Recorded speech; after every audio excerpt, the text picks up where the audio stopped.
Nipah മരണവും അങ്കോലയിലെ ദുരന്തവും പോലുള്ള സങ്കട കാഴ്ചകളുടെ നടുവിൽ നിൽക്കുമ്പോൾ പടിഞ്ഞാറൻ യു.പിയിൽ നിന്ന് വരുന്ന ചില വർത്തമാനങ്ങൾ കൊച്ചു കൊച്ചു സന്തോഷങ്ങൾ നൽകുന്നതാണ്.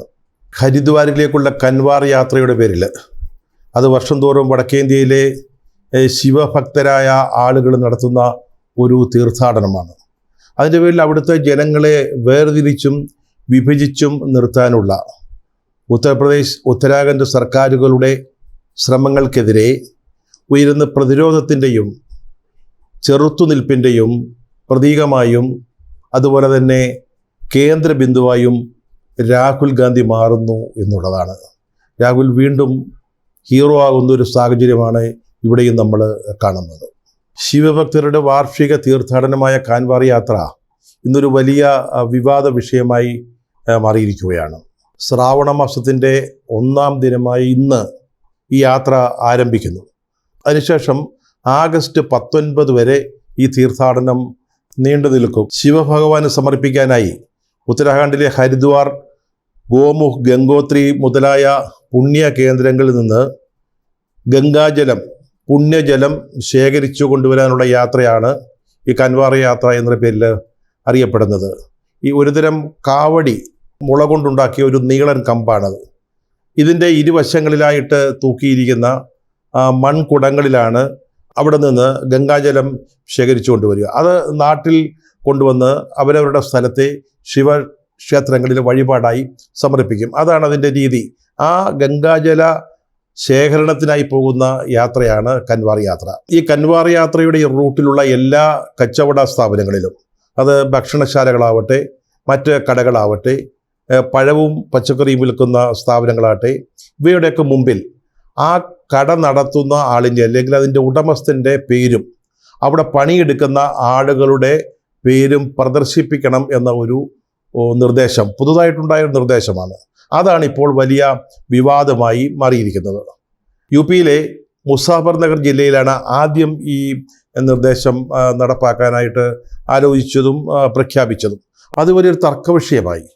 അപ്പോൾ അത് യു.പി സർക്കാരിൻ്റെ മുൻപിലെത്തിയപ്പോൾ മുഖ്യമന്ത്രിയായ യോഗി ആദിത്യനാഥ് ആദ്യം മുസാഫർനഗർ ജില്ലയിൽ മാത്രം പ്രാബല്യത്തിൽ വരാൻ ഉദ്ദേശിച്ച് നടത്തിയ അല്ലെങ്കിൽ നൽകിയ ഒരു നിർദ്ദേശം യു.പിക്ക് ആകമാനം ബാധകമാക്കിക്കൊണ്ട് ഉത്തരവിറക്കുകയാണ് ചെയ്തത്.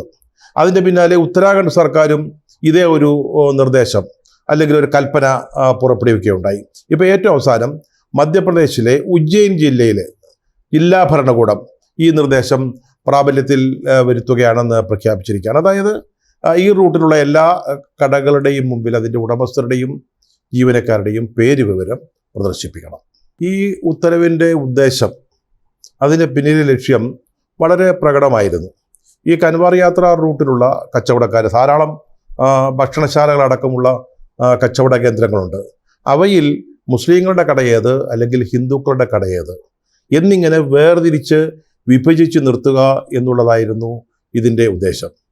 മധ്യപ്രദേശ്, യു.പി, ബീഹാർ, അതുപോലെ മഹാരാഷ്ട്ര എന്നീ സംസ്ഥാനങ്ങളിൽ നിന്ന് ഒരു വർഷം 3 കോടിയോളം തീർത്ഥാടകരാണ് ഈ കൻവാർ യാത്രയ്ക്ക് വേണ്ടി എത്തുന്നത്. അപ്പോൾ ആ വരുന്ന ആളുകൾക്ക് അവർക്ക് താല്പര്യമുള്ള കടകളിൽ നിന്ന്, അവർക്ക് താല്പര്യമുള്ള സമുദായക്കാർ നടത്തുന്ന കടകളിൽ നിന്ന് ഭക്ഷണപദാർത്ഥങ്ങളോ മറ്റു സാധനങ്ങളോ വാങ്ങാനുള്ള ഒരു അവസരം ഉണ്ടാക്കി കൊടുക്കുക എന്നുള്ളതായിരുന്നു വളരെ അപരിഷ്കൃതമെന്ന് വിശേഷിപ്പിക്കാവുന്ന ഈ ഒരു ഉത്തരവിൻ്റെ പിന്നിലെ ലക്ഷ്യം.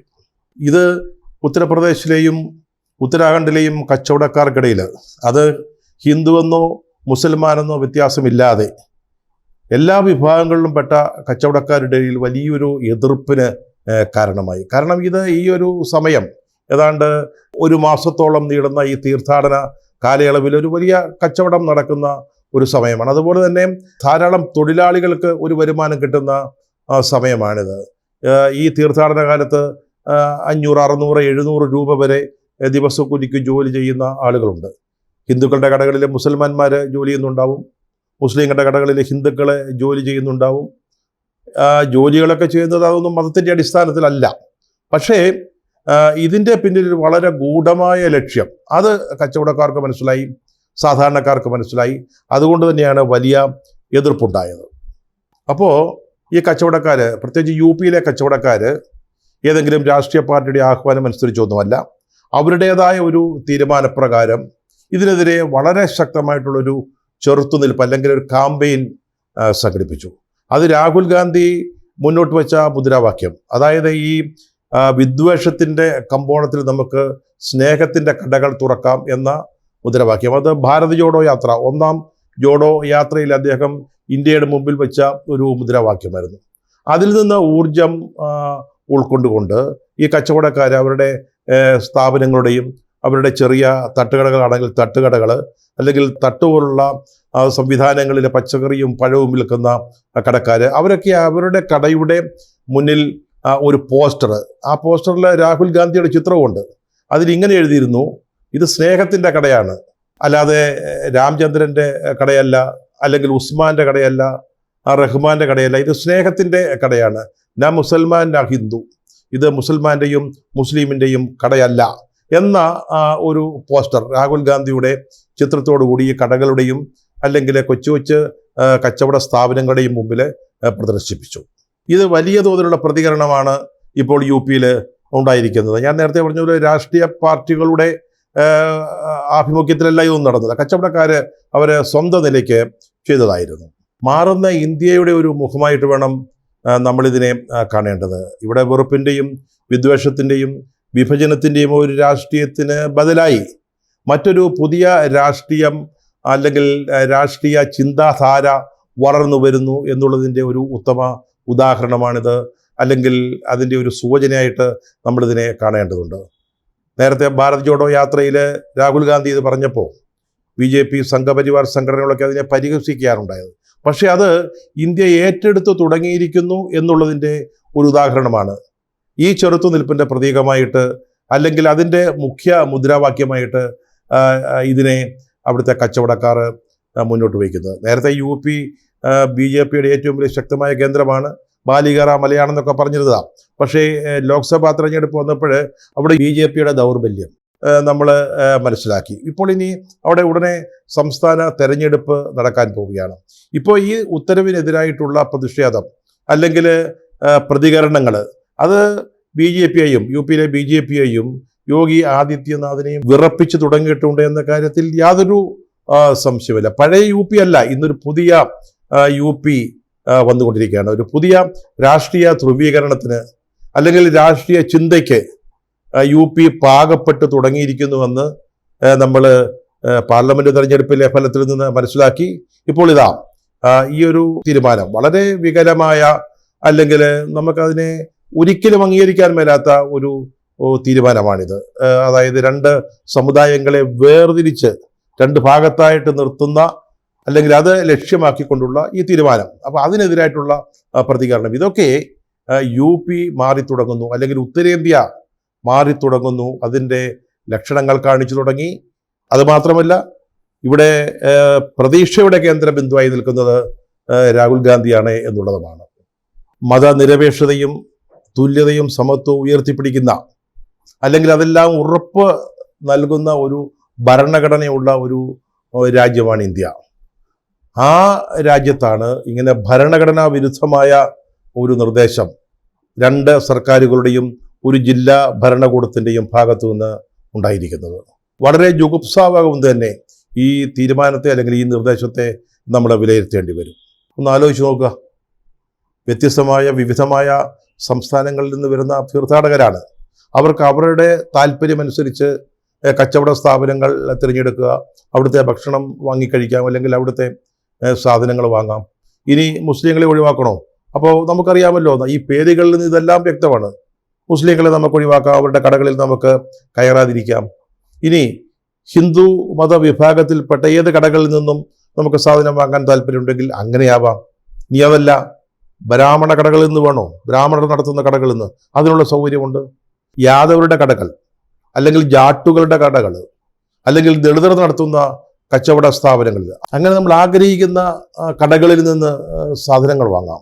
അങ്ങനെ നമ്മുടെ സമൂഹത്തെ, ഇന്ത്യയിലെ ജനങ്ങളെ പല കള്ളികളാക്കി മാറ്റി നിർത്തുന്നത്, മുസ്ലിമായിട്ട്, ഹിന്ദുവായിട്ട്, ഹിന്ദുക്കളിൽ തന്നെ ബ്രാഹ്മണരായിട്ട്, ജാട്ടായിട്ട്, യാദവായിട്ട്, അല്ലെങ്കിൽ ദളിതരായിട്ട് വിഭജിച്ച് ഓരോ കള്ളികളിൽ ഒതുക്കി നിർത്തുന്ന അല്ലെങ്കിൽ അതാണ് വാസ്തവത്തിൽ അൾട്ടിമേറ്റ് ആയിട്ട് ഈ തീരുമാനം കൊണ്ട് സംഭവിക്കുക. ഒരു മതനിരപേക്ഷ രാജ്യമാണ് നമ്മുടേത്. എല്ലാവർക്കും തുല്യതയുള്ള ഒരു സ്ഥലമാണ്. ആർക്കും ആരെയും വിവേചനത്തോടെ കാണാൻ പറ്റില്ല. വിവേചനം പാടില്ല. വിവേചനം ഭരണഘടനാ വിരുദ്ധമായി പ്രഖ്യാപിച്ചിരിക്കുന്ന ഒരു രാജ്യത്താണ് ഇത്തരത്തിൽ ജാതിയുടെയും മതത്തിൻ്റെയും സമുദായങ്ങളുടെയും പേരിൽ വിഭജനവും വിവേചനവും ഉണ്ടാക്കുന്ന തീരുമാനങ്ങൾ പ്രഖ്യാപിക്കുന്നത്. ഇത് BJPയുടെ മാത്രം ഒരു കാര്യമല്ല കേട്ടോ. ഏത് ഫാസിസ്റ്റ് സംഘടനകളും ഈ രീതിയിലാണ് ചിന്തിക്കുക. അങ്ങനെയാണ് അവരുടെ നയപരിപാടികൾ നടപ്പാക്കുക. ഹിറ്റ്ലറുടെ കാലത്ത് നാസി ജർമ്മനിയിൽ ജൂതന്മാർക്കെതിരെ ഈ രീതിയിലുള്ള പെരുമാറ്റങ്ങൾ, നടപടികൾ ഉണ്ടായിരുന്നു. അവരുടെ വീടുകൾ, അവരുടെ കടകൾ, മറ്റു സ്ഥാപനങ്ങൾ, അതിൻ്റെയൊക്കെ മുമ്പിൽ ഒരു പ്രത്യേക ചിഹ്നം വരച്ച് ചേർക്കുമായിരുന്നു. ഇതൊരു ജൂതൻ്റേതാണ് എന്ന് വ്യക്തമാക്കുന്ന രീതിയിലുള്ള ഒരു സൂചകം. അപ്പോൾ അതനുസരിച്ചിട്ട് വേണമെങ്കിൽ ആവശ്യമായ സമയങ്ങളിൽ ജൂതന്മാരെ ടാർഗറ്റ് ചെയ്യാൻ പറ്റും, അവരെ കടന്നാക്രമിക്കാൻ പറ്റും, അവരെ അറസ്റ്റ് ചെയ്യാൻ സാധിക്കും. അങ്ങനെ അവർ ഈ ജർമ്മൻ സമൂഹത്തിൽ ജൂതന്മാരെ മറ്റൊരു വിഭാഗമായിട്ട് മാറ്റി നിർത്തുന്നതിന് ഇത്തരത്തിലുള്ള സൂചകങ്ങളെ ഉപയോഗിച്ചിരുന്നു. അതുതന്നെയാണ് ഇപ്പോൾ ഇന്ത്യയിലും നടക്കുന്നത്. ഓരോരുത്തരുടെയും കടകളുടെ മുമ്പിൽ പേരെഴുതി വയ്ക്കണമെന്ന് പറയുമ്പോൾ ഇത് ഇന്ന വിഭാഗത്തിൽപ്പെട്ട ആളിൻ്റേതാണ്, ഇത് മറ്റൊരു വിഭാഗത്തിൽപ്പെട്ട ആളിൻ്റേതാണ്, അങ്ങനെ വേർതിരിവുണ്ടാക്കുക. അല്ലെങ്കിൽ എ എന്ന് പറയുന്ന ആളിന് അദ്ദേഹത്തിൻ്റെ സമുദായത്തിൽപ്പെട്ട കടകളിൽ നിന്ന്, അല്ലെ ആ വിഭാഗത്തിൽപ്പെട്ട കടകളിൽ നിന്ന് സാധനം വാങ്ങാൻ പറ്റുന്ന ഒരു അവസ്ഥ ഒന്ന് ആലോചിച്ച് നോക്കി. ഹിന്ദുക്കളുടെ കടയിലേ കയറൂ, മുസ്ലിങ്ങളുടെ കടയിലേ കയറൂ, യാദവർ അക്കൂട്ടരുടെ കടയിലേ കയറൂ എന്നൊക്കെ രീതിയിലേക്ക് കാര്യങ്ങൾ വളർന്നു വരുന്നത്. ഇന്ത്യ ഒരു പരിഷ്കൃത രാജ്യമായിട്ട് അറിയപ്പെടുന്ന ഒന്നാണ്. നമ്മുടെ രാജ്യത്തിൻ്റെ അവസ്ഥ എന്താണ് എന്നുള്ളത് ഇതൊക്കെ നമ്മെ ഓർമ്മിപ്പിക്കുക. ഈ കൻവാർ യാത്രയുമായി ബന്ധപ്പെട്ട് ഈ പരീക്ഷണം നടപ്പാക്കുന്നു, അത് വിജയിക്കുകയാണെങ്കിൽ ഇത്തരത്തിലുള്ള നിർദ്ദേശങ്ങളോ അല്ലെങ്കിൽ ചട്ടങ്ങളോ നിയമങ്ങളോ ഇന്ത്യ മുഴുവൻ നടപ്പാക്കാവുന്നതേ ഉള്ളൂ. നമ്മുടെ വാഹനങ്ങളിൽ, കാറാവട്ടെ, ബസ്സാവട്ടെ, അല്ലെങ്കിൽ ലോറിയാവട്ടെ, അതിൻ്റെ എല്ലാം മുൻപിൽ ആ ആളിൻ്റെ പേര് എഴുതി വെക്കണം, അതിൻ്റെ ഉടമസ്ഥൻ്റെ പേരെഴുതി വെക്കണം. അത് കണ്ടിട്ട് നമുക്ക് ഇഷ്ടമുള്ള ആളിൻ്റെ ബസ്സിലേ നമ്മൾ കയറുകയുള്ളൂ എന്ന് തീരുമാനിക്കുക. അതുപോലെ തന്നെ വ്യക്തികൾ അവരുടെ നെറ്റിയിൽ ഞാൻ ഇന്ന സമുദായത്തിൽപ്പെടുന്ന ആളാണെന്ന് ബോധ്യമാകുന്ന തരത്തിൽ ഒരു പേരെഴുതി വെക്കണം, ചാപ്പ കുത്തി വെക്കണം എന്നൊരു നിർദ്ദേശം വരികയാണെങ്കിൽ എന്തായിരിക്കും അതിൻ്റെയൊക്കെ ഒരു പരിണിത ഫലം? കളിക്കാനിറങ്ങുന്ന റൊണാൾഡോയുടെയോ അല്ലെങ്കിൽ മെസ്സിയുടെയോ രോഹിത് ശർമ്മയുടെയോ സഞ്ജു സാംസന്റെയോ ഒക്കെ പേര് അവരുടെ ജേഴ്സിയുടെ പുറകിൽ എഴുതി വയ്ക്കുന്നത് പോലെ പുറകിൽ വലിയ അക്ഷരങ്ങളിൽ എഴുതി വയ്ക്കാം നമ്മുടെ പേരുകൾ. മുമ്പിൽ നമ്മുടെ പോക്കറ്റിൻ്റെ മുകളിലായിട്ട് ഒരു ചെറിയ നെയിം പ്ലേറ്റ് വെക്കാം. നമ്മുടെ നിരത്തുകളിൽ ഒരു വലിയ പ്രതിഷേധ പ്രകടനം അല്ലെങ്കിൽ പ്രക്ഷോഭം നടക്കുകയാണെന്ന് വിചാരിക്കുക. അതിൽ പങ്കെടുക്കുന്ന ആളുകൾക്ക് അതുവഴി പോകുന്ന വാഹനങ്ങളുടെ ഉടമസ്ഥൻ്റെ പേര് നോക്കി കാറിൻ്റെയോ ലോറിയുടെയോ ബസ്സിൻ്റെയോ വേണമെങ്കിൽ അവയെ ആക്രമിക്കാൻ പറ്റും. വ്യക്തികളുടെ പേര് നോക്കി അവർക്ക് നല്ല ചാമ്പ് കൊടുക്കാൻ പറ്റും. ഒന്ന് ആലോചിച്ച് നോക്കി. ഈ രീതിയിലേക്ക് നമ്മൾ നഗരത്തിലോ പൊതു ഇടങ്ങളിലോ ഇറങ്ങിക്കഴിഞ്ഞാൽ ഓരോരുത്തരും ഓരോ പ്രത്യേക വിഭാഗത്തിൽപ്പെട്ടവരാണെന്ന് ചാപ്പ കുത്തി അവരെ ഓരോരോ തട്ടുകളിൽ വേർതിരിച്ച് നിൽക്കുന്ന അവസ്ഥയെക്കുറിച്ചൊന്ന് ആലോചിച്ച് നോക്ക്. ഇതിനെതിരായിട്ടുള്ള പ്രതിഷേധം പ്രതിപക്ഷ കക്ഷികളിൽ നിന്നോ അല്ലെങ്കിൽ ഈ കച്ചവടക്കാരിൽ നിന്നോ മാത്രമല്ല ഉണ്ടായിരിക്കുന്നത്. ഭരണകക്ഷിയിൽപ്പെട്ട RLD, അതുപോലെ JDU മുതലായ പാർട്ടികളൊക്കെ ഇത് നടപ്പാക്കാൻ പാടില്ല എന്ന രീതിയിൽ കൃത്യമായ പ്രതിഷേധ പ്രസ്താവനകളൊക്കെ ഇറക്കിയിട്ടുണ്ട്. പക്ഷെ അവർക്ക് എന്ത് ചെയ്യാൻ പറ്റും? എറിഞ്ഞു കൊടുക്കുന്ന അപ്പകഷ്ണങ്ങളുമായി ഒന്ന് മുറുമുറുത്തും പിറുപിറുത്തും തൽക്കാലം നിൽക്കാവുന്നല്ലാതെ അവർക്കിപ്പോൾ ഒന്നും പ്രത്യേകിച്ചൊന്നും ചെയ്യാൻ പറ്റുമെന്ന് തോന്നുന്നില്ല. ഇതൊക്കെ BJP തീരുമാനിക്കുന്നു, അവർ നടപ്പാക്കുന്നു, അവരുടെ അജണ്ടകളുമായി അവർ മുന്നോട്ട് പോകുന്നു. അത് എത്ര കാലം നിൽക്കും എന്നുള്ളത് മറ്റൊരു കാര്യം. നിർമ്മിത ബുദ്ധിയുടെ കാലമാണ്. പക്ഷേ ഈ തലയിൽ കളിവണ്ണം മാത്രമുള്ള നമ്മുടെ ചില ഭരണാധികാരികൾ ഈ രാജ്യത്തെ എങ്ങോട്ടാണ് കൊണ്ടുപോകുന്നതെന്ന് വളരെ ആശങ്കയോടെ കാണേണ്ടിയിരിക്കും.